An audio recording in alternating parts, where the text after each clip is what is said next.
Pretty interesting that it was busy there, and yeah, we're watching to see if there will be any weather impacts to travel tomorrow. Yeah, I think people are thankful, at least around here, there weren't any major travel impacts from the weather, and they waited until just after Thanksgiving. Made it just in time. We snuck into December, and Mother Nature is wasting no time, as yes, it's going to be a bit of a wintry mess out there by tomorrow morning's commute. Right now, I mean, beautiful view out toward Roslyn as that sun has been going down. Of course, we're entering into the night with some clouds rolling their way in, but we are not expecting to see any sort of impactful weather as we wrap up this Monday. It will be once we head into those early morning hours on Tuesday that things pick up and quickly. Now, interesting here, the temperatures with the sunshine earlier on, we made our way up into the 40s along and east of much of the I-81 corridor over toward D.C. and the Chesapeake. Now, D.C. is still at 43, Waldorf 41,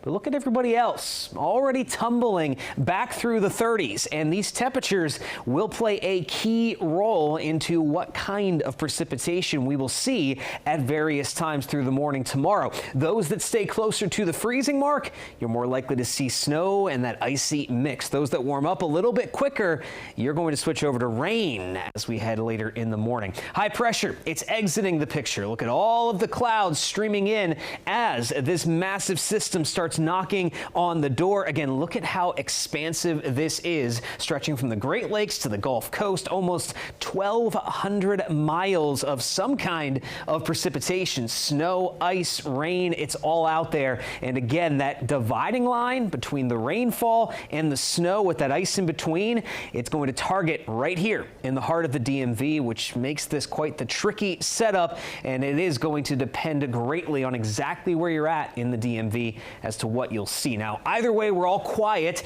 as we head through midnight tonight, but starting around 3 a.m., that's when this precipitation will be arriving, and at the very start, this is going to be a quick burst of snow for everybody for about an hour or two, but by 5 a.m., we're already starting to see that changeover happen. Now, back up toward the Pennsylvania-Maryland line, out toward the Allegheny front, Cumberland, Hagerstown, over to Martinsburg and Frederick, you'll keep snow going for another few hours through about 5, 6, 7 a.m. depending on your location. But in D.C., look at that. We're already switching over to just rainfall. But notice something. Look at where that cutoff line is between the icy mix and the rainfall. If temperatures drop just another degree or two, we'll see more of that icy mixture in and around the Beltway. So again, we just got to be ready for anything. But overall, we are expecting mostly rain, but just outside of D.C. through the 6, 7 o'clock hour, look at that icy mix of freezing rain and sleet. It keeps going through much of Loudoun, Fairfax, Montgomery counties, but as the morning wears on, we head towards 7, 8 o'clock.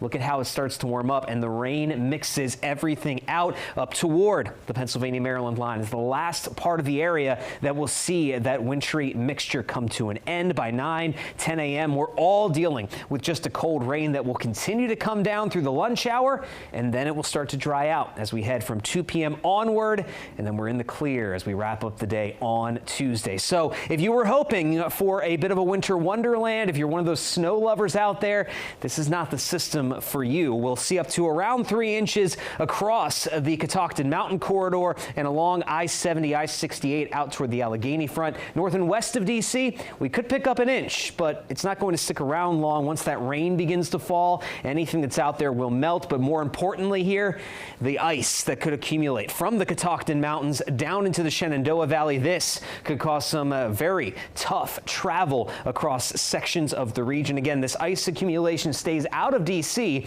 but if you're back across Virginia into north central Maryland, you definitely want to just be very cautious. Take all that extra time tomorrow morning because of how nasty it could get. We'll dry out as we head through the middle of the week, and then we'll keep our eye late Friday into Friday night. We could have another round, a brief burst of wintry weather on the way.